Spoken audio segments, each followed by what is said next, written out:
Assalamualaikum warahmatullahi wabarakatuh. Kembali lagi di channel siaran cerita mistis. Cerita kali ini yang akan saya bawakan berjudul Hantu Istri dan Anakku.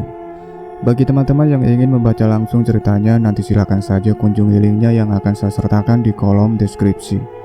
Cerita ini ditulis oleh akun Twitter Horor Psikologis. Semoga yang mendengarkan cerita ini diberikan kesehatan, banyak rezekinya, dan perlindungan yang maha kuasa. Amin ya robbal alamin. Sebelum kita masuk ke ceritanya, jangan lupa untuk like, komen, subscribe channel ini dan tekan loncengnya agar kalian tidak ketinggalan update cerita terbaru dari kami. Tanpa basa-basi lagi, mari kita dengarkan.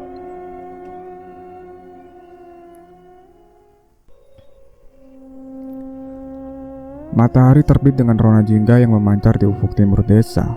Sinarnya menerangi gubuk sederhana milik Kartiko. Di dalam gubuk itu suasana haru menyelimuti perpisahan antara Kartiko, Ratmi, dan Sakti, anak mereka yang berusia 7 tahun. Kartiko, pria desa yang kuku dengan kulit terbakar sinar matahari, akan berangkat merantau keluar pulau untuk mencari nafkah. Ratmi dengan paras ayu dan rambut terjuntai panjang, berusaha tegar menahan air mata yang berkaca-kaca. Dia mengelus lembut pipi Sakti yang merengek manja, tak ingin ditinggal sang ayah.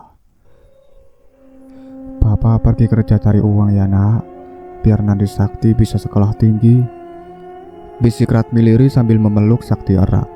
Kartiko berjongkok menatap Sakti dengan penuh kasih sayang. Dia mengusap air mata yang mengalir di pipi kembul anaknya. Sakti, jaga ya sama ibu. Nanti kalau kangen bapak, lihat aja bintang di langit. Bapak pasti lagi liatin bintang yang sama, ucap Kartiko. Suaranya parau menahan tangis. Setelah sarapan seadanya dengan lauk tempe goreng dan sambal terasi, Kartiko pamit kepada kedua insan tercintanya. Dia mencium kening Ratmi dan Sakti bergantian. Hembusan nafasnya terasa hangat di kulit mereka. Deru mesin truk yang akan membawa Kartiko ke pelabuhan seakan menyayat hati. Ratmi melambaikan tangannya dengan air mata yang akhirnya meleleh di pipi, sementara Sakti hanya terdiam. Matanya yang besar menatap nanar kepergian ayahnya. Sepanjang perjalanan bayang Ratmi dan Sakti terus menghantui pikiran Kartiko. Dia terbayang senyum Ratmi yang selalu memberinya semangat dan tawa Sakti yang ceria. Sesekali dia mengeluarkan dompet lusuh dari saku celananya. Di dalamnya terdapat foto Ratmi dan Sakti yang ditempelkan dengan rapi. Kartiko mengecup foto itu berkali-kali. Berdoa agar Tuhan memberikan kelancaran rezeki agar dia bisa segera kembali ke keluarganya. Malam pertama di perantauan, Kartiko kesulitan tidur. Kamar kontrakan yang sempit dan pengap terasa asing baginya. Kerinduan pada Ratmi dan Sakti semakin menjadi. Dia memejamkan mata mencoba memeluk bayangan Ratmi dalam mimpinya. Namun yang datang justru mimpi buruk. Kartiko bermimpi melihat Ratmi dan Sakti tergeletak di jalan raya. Tubuh mereka tertimpa reruntuhan bus yang ringsek. Kartiko berteriak histeris dalam mimpinya. Keringat dingin membasahi sekujur tubuhnya. Dia terbangun tersentak, napasnya tersengal-sengal. Mimpi itu terasa begitu nyata, membuat dadanya sesak dipenuhi firasat buruk. Hari Selasa yang cerah itu diawali dengan kebisingan yang biasa di desa. Biasanya, pagi hari di desa Kartiko hanya diramaikan oleh suara ayam berkokok dan sapu lidi yang menyapu di daunan kering di jalanan. Namun pagi itu suara teriakan histeris memecah keheningan. Ratmi, yang tengah menyiapkan sarapan untuk Sakti, tersentak mendengar teriakan itu. Dia berlari keluar gubuk diikuti Sakti yang masih mengantuk. Di ujung jalan desa, Ratmi melihat kerumunan orang. Rasa penasaran membuncah. Dia pun melangkah cepat menuju kerumunan itu. Semakin dekat semakin jelas isak tangis dan raungan histeris yang terdengar. Ratmi melihat tubuh tak bernyawa tergeletak di pinggir jalan, ditutupi kain sarung lusuh. Bau darah yang menyengat menusuk hidungnya. Perlahan dia membuka kain sarung itu, dan dunianya seketika runtuh. Tubuh yang tergeletak itu adalah milik Pak Adi Slamet, tetangga mereka yang sehari-hari berprofesi sebagai tukang becak. Wajahnya pucat pasi, matanya terpejam, dan terdapat luka menganga di bagian kening. Ratmi teringat pagi itu Pak Adi Slamet sempat meminjam sepeda motornya untuk mengantar tetangga lain ke pasar. Ternyata, di perjalanan dia mengalami kecelakaan dengan sebuah bus yang melaju kencang. Saksi mata bercerita bahwa bus tersebut melaju dengan kecepatan tinggi dan tak bisa mengendalikan kendaraannya saat melewati tikungan tajam. Bus itu pun oleng dan menabrak Patih Slamet dari arah berlawanan. Ratmi lemas, kakinya gemetar, tak bisa menompang tubuhnya. Dia nyaris pingsan melihat tragedi yang baru saja terjadi. Sepulang dari pemakaman Patih Slamet, Ratmi tak henti-hentinya diliputi perasaan was-was. Pikirnya terus terbayang kecelakaan yang menimpa Patih Slamet. Dia khawatir hal serupa akan terjadi pada Kartiko yang juga bekerja di luar kota. Ratmi terus berdoa sepanjang hari, memohon keselamatan untuk suaminya. Namun doa Ratmi tidak terkabulkan. 2 minggu setelah kecelakaan Patih Slamet, Ratmi kembali dikejutkan oleh kabar duka. Kali ini bukan lagi tetangga, melainkan dirinya dan Sakti yang menjadi korban kecelakaan.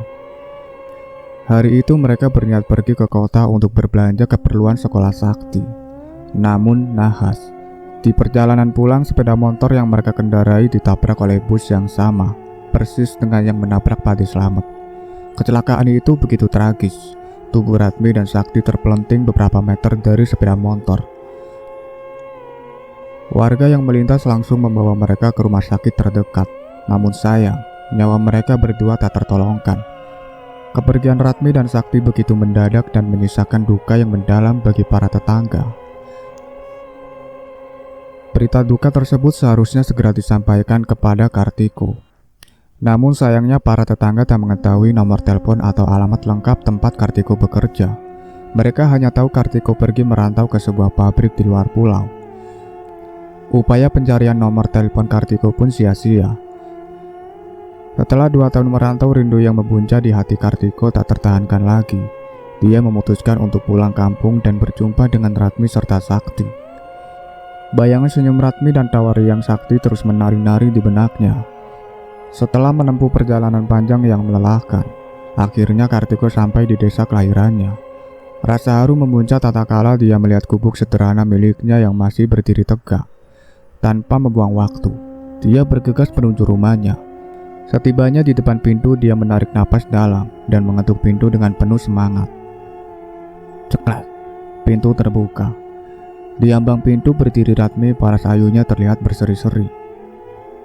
"Bapak," serunya tak percaya. Air mata langsung meleleh di pipinya.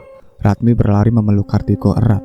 Pelukan itu terasa hangat, sama seperti pelukan yang selalu dirindukannya. Kartiko membalas pelukan Ratmi dengan haru.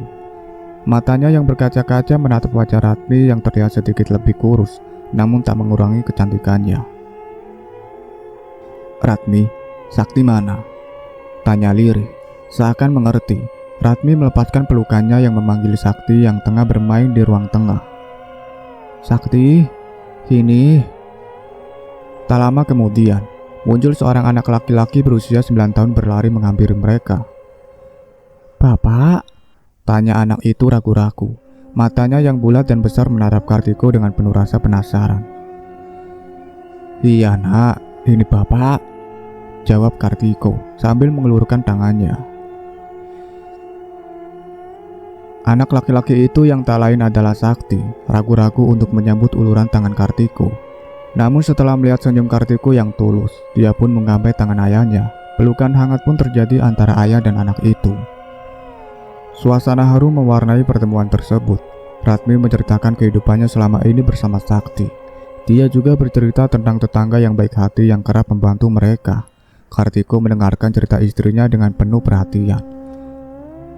Ada sedikit keraguan yang menggelitik di hatinya saat melihat Sakti yang terlihat lebih besar dan dewasa dari perkiraannya. Namun keraguan itu dia kesampingkan, diyakini sebagai efek dari perpisahan selama 2 tahun. Hari-hari Kartiko di desa terasa begitu menyenangkan. Dia disambut dengan hangat oleh para tetangga. Dia pun merasa bersyukur karena selama ini Ratmi dan Sakti baik-baik saja. Malam harinya, mereka bertiga bercengkrama di ruang tamu. Ratmi bercerita tentang kesehariannya. Sakti dengan polosnya menceritakan pengalamannya di sekolah. Kehangatan keluarga yang dirindukan Kartiko akhirnya terwujud. Namun, di tengah kebahagiaan itu, Kartiko mulai merasakan kejanggalan yang tak bisa diabaikan. Kehangatan yang dirasakan saat memeluk Ratmi terasa berbeda. Pelukannya dingin, tak seperti pelukan yang selalu dia ingat. Begitu pula dengan Sakti. Sentuhan tangannya terasa dingin dan kaku. Kartiko mencoba untuk tidak memikirkan hal tersebut, namun perasaan janggal itu terus mengantuinya. Suatu malam saat hendak tidur, Kartiko terbangun karena kehausan. Dia bangkit dari tempat tidur dan menuju dapur untuk mengambil air minum. Dalam perjalanan, dia melihat Ratmi berdiri di depan cermin. Kartiko terpaku melihat Ratmi yang sedang membenarkan sanggul di rambutnya. Namun saat wajah Ratmi terpantul di cermin, Kartiko menjerit histeris. Wajah ayu Ratmi yang biasa dia lihat berubah menjadi wajah pucat pasi, dengan mata kosong dan bekas luka menganga di dahinya. Jeritan histeris Kartiko memecah keheningan malam. Ratmi yang tengah membenarkan sanggulnya di depan cermin sontak berbalik kaget. Wajahnya yang terlihat normal seketika berubah pucat pasi saat melihat Kartiko berdiri mematung dengan tatapan penuh ketakutan. "Bapak kenapa teriak? Ada apa?" tanya Ratmi dengan nada cemas pura-pura tak mengerti. Kartiko tak bisa berkata-kata. Dia terpaku melihat bayangan Ratmi di cermin. Wajah ayu dan berseri-seri yang biasa dia lihat lenyap, digantikan oleh wajah yang mengerikan, pucat pasi dengan mata kosong dan bekas luka menganga di dahinya. Luka itu persis seperti yang dia lihat dalam mimpi buruknya 2 tahun lalu. Sadar akan tatapan Kartiko, Ratmi bergegas mematikan lampu kamar. "Lampu kamar rusak, Nak. Ayo tidur lagi," ucapnya sambil meraih tangan Kartiko dan membawanya kembali ke tempat tidur. Sepanjang malam Kartiko tak bisa memejamkan mata. Bayangan wajah mengerikan Ratmi di cermin terus terngiang-ngiang di benaknya. Dia mencoba untuk berpikir jernih. Mungkin matanya sedang lelah, atau mungkin pantulan cahaya yang aneh. Namun firasat buruk terus menyelimuti hatinya. Keesokan harinya, Kartiko mencoba untuk bersikap biasa. Dia tak ingin membuat Ratmi dan Sakti khawatir. Namun kejanggalan demi kejanggalan terus dia temui. Sentuhan dingin tangan Ratmi dan Sakti, bau busuk yang samar-samar tercium di dalam rumah, serta tingkah laku Ratmi dan Sakti yang terkesan kaku dan tak selincah dulu. Suatu pagi, Kartiko mengajak Ratmi dan Sakti ke pasar. Di tengah keramaian pasar, tiba-tiba tangan Sakti terlepas dari genggamannya. Kartiko panik dan langsung mencari Sakti ke seluruh penjuru pasar. Setelah sekian lama mencari, dia menemukan Sakti sedang duduk di bangku pojok, sedang tertunduk lesu. "Sakti, kamu kenapa?" tanya Kartiko khawatir. Sakti mengangkat kepalanya perlahan. Saat itu Kartiko kembali dibuat terpaku. Di bawah sinar matahari yang terik, wajah Sakti terlihat pucat dan tak berdarah. Matanya kosong, tak ada pancaran kehidupan di dalamnya. Keringat dingin membasahi sekujur tubuh Kartiko. Dia berjongkok di depan Sakti dan menyentuh wajahnya. Dingin, sangat dingin. Saat itulah dia teringat percakapan para tetangga beberapa hari yang lalu. Mereka bercerita tentang kecelakaan tragis yang menimpa Ratmi dan Sakti 2 tahun lalu. Perlahan kepingan pusil di benak Kartiko mulai tersusun. Kejanggalan yang selama ini dia rasakan, wajah mengerikan di cermin, sentuhan dingin, semuanya mengarah pada satu kenyataan. Ratmi dan Sakti yang tinggal bersamanya saat ini bukanlah manusia, melainkan hantu. Seketika Kartiko dilanda rasa takut yang luar biasa. Dia selama ini hidup bersama arwah istri dan anaknya. Rasa rindu yang membawanya pulang kampung berubah menjadi kengerian yang tak terperi. Bau busuk yang selama ini samar-samar tercium, kini menjadi semakin menyengat, seolah menguatkan ketakutannya. Sepulang dari pasar, Kartiko memberanikan diri untuk bertanya kepada Ratmi. Suaranya bergetar saat menanyakan tentang kecelakaan yang menimpa mereka 2 tahun lalu. Ratmi terlihat bingung, seolah tak mengerti apa yang dibicarakan Kartiko. "Bapak ngomong apa sih? Kita kan baik-baik saja," elak Ratmi. Kartiko tak bisa lagi menahan rasa takut dan amarahnya. Dia berteriak histeris, menuduh Ratmi dan Sakti sebagai hantu. Ratmi dan Sakti hanya diam membisu. Wajah mereka tetap datar dan tak menunjukkan ekspresi apapun. Suasana mencekam menyelimuti rumah mereka. Kepanikan Kartiko memuncak. Dia berlari ke kamar dan mengambil tasnya. Dia harus segera meninggalkan rumah itu, menjauh dari hantu Ratmi dan Sakti. Dengan napas terengah-engah, Kartiko berlari keluar rumah. Dia tak menoleh ke belakang, hanya ingin segera menjauh dari tempat yang dulunya terasa nyaman namun kini terasa mencekam. Bau busuk yang selama ini dia abaikan kini menusuk hidungnya semakin kuat, seolah mengejarnya. Lampu jalanan yang remang-remang menambah kengerian suasana malam itu. Kaki Kartiko terus berlari tanpa henti tak tentu arah. Dia hanya ingin menjauh dari gubuk tempat tinggalnya, dari hantu Ratmi dan Sakti. Dia sampai di rumah Pak Tomo, tetangga lama yang rumahnya cukup jauh dari gubuknya. Dengan napas terengah-engah, dia menggedor pintu rumah Pak Tomo dengan kencang. "Pak Tomo, tolong buka pintunya!" teriak Kartiko histeris. Tak lama kemudian, pintu terbuka. Pak Tomo yang sudah tua renta terkejut melihat Kartiko yang terlihat pucat pasu dan berkeringat. "Kartiko, memangnya kamu ada apa teriak-teriak malam begini?" tanya Pak Tomo heran. Kartiko langsung memeluk Pak Tomo erat. Air mata mengalir deras di pipinya. Dia terisak tak henti, menceritakan pengalaman mengerikan yang baru saja dialaminya. Awalnya Pak Tomo tak percaya. Namun setelah mendengar cerita Kartiko tentang hantu Ratmi dan Sakti, serta melihat ekspresi ketakutan yang terpancar di wajahnya, Pak Tomo pun mulai bergidik. Pak Tomo memang mengetahui kecelakaan yang menimpa Ratmi dan Sakti 2 tahun lalu. Dia juga tahu upaya warga desa untuk menghubungi Kartiko yang gagal karena tak memiliki informasi lengkap. Memang benar, Ratmi dan Sakti sudah meninggal, Kartiko. Tapi kenapa kamu baru cerita sekarang? Tanya Pak Tomo prihatin. Kartiko tertunduk lesu. Rasa bersalah dan penyesalan menyiksa hatinya. Dia selama ini tak mengetahui musibah yang menimpa keluarganya. Dia terlena oleh kebahagiaan palsu yang diberikan oleh hantu Ratmi dan Sakti. Pak Tomo menawarkan Kartiko untuk tinggal di rumahnya sementara waktu. Kartiko pun menerimanya dengan senang hati. Dia merasa sedikit tenang berada di rumah Pak Tomo yang ramai dan terang benderang. Namun rasa takut dan bayangan wajah mengerikan Ratmi dan Sakti terus menghantuinya. Malam itu Kartiko tak bisa tidur. Setiap kali dia memejamkan mata, bayangan hantu Ratmi dan Sakti selalu muncul. Dia takut jika hantu mereka akan mengikuti dan menerornya di rumah Pak Tomo. Benar saja, menjelang dini hari, Kartiko terbangun karena merasakan hawa dingin yang menusuk tulang. Dia melihat ke arah ruang tamu dan di sana berdiri sosok Ratmi dan Sakti. Wajah mereka pucat pasi, mata kosong dan bau busuk tercium semakin menyengat. Tubuh mereka tampak transparan, namun tetap terlihat jelas. "Papa mau kemana?" tanya suara Ratmi lirih namun dingin dan bernyawa. Kartiko menjerit histeris. Dia berlari ke kamar Pak Tomo dan membangunkannya.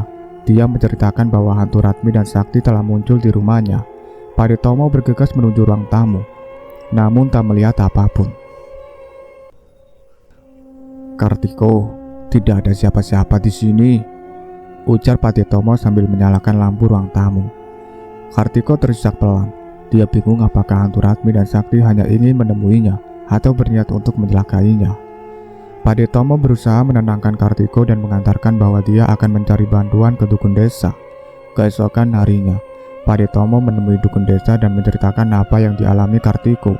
Sang dukun menyarankan untuk melakukan ritual pembersihan rumah Kartiko. Namun Kartiko tak berani kembali ke gubuknya. Dia takut jika dirinya akan terjebak lagi bersama hantu Ratmi dan Sakti. Selama berhari-hari Kartiko tinggal di rumah Pak Tomo. Walaupun aman, bayangan hantu Ratmi dan Sakti terus menghantuinya. Dia tak bisa lagi hidup tenang. Berita tentang Kartiko yang ketakutan dan tinggal di rumah Pak Tomo menyebar ke seluruh desa. Para tetangga berdatangan ke rumah Pak Tomo untuk menjenguk Kartiko.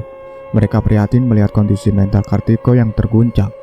Beberapa tetangga bahkan menceritakan pengalaman aneh yang pernah mereka alami di sekitar gubuk Kartiko setelah kecelakaan Ratmi dan Sakti.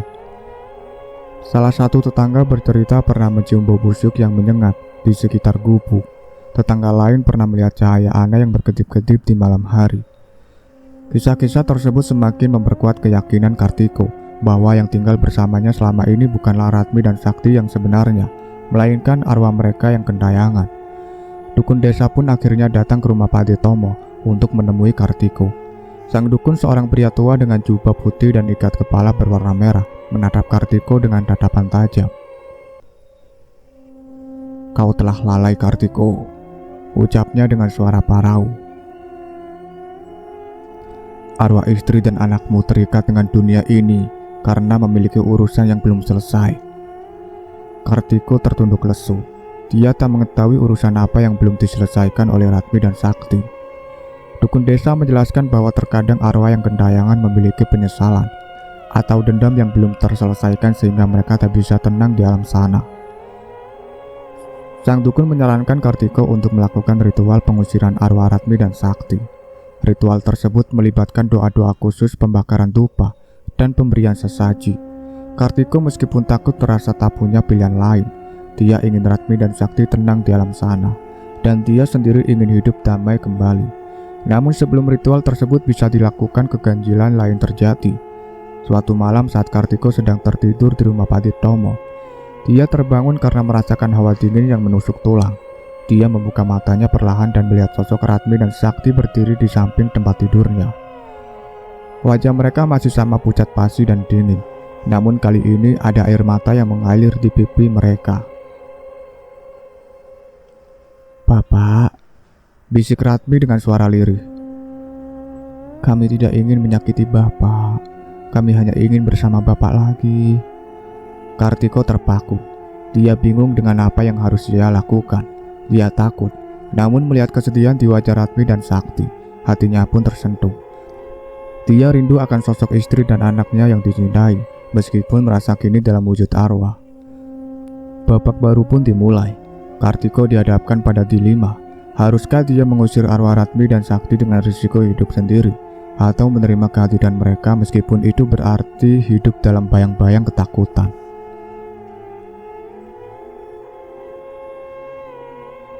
Itulah akhir dari cerita yang berjudul Hantu Istri dan Anakku, yang ditulis oleh akun Twitter Horor Psikologis. Terima kasih banyak untuk kalian semua yang sudah setia mengikuti cerita ini sampai selesai. Nantikan cerita-cerita terbaru lainnya dari kami. Sebelum saya pamit, jangan lupa untuk like, comment, subscribe channel ini, dan satu lagi bunyikan loncengnya. See you in the next video. Wassalamualaikum warahmatullahi wabarakatuh.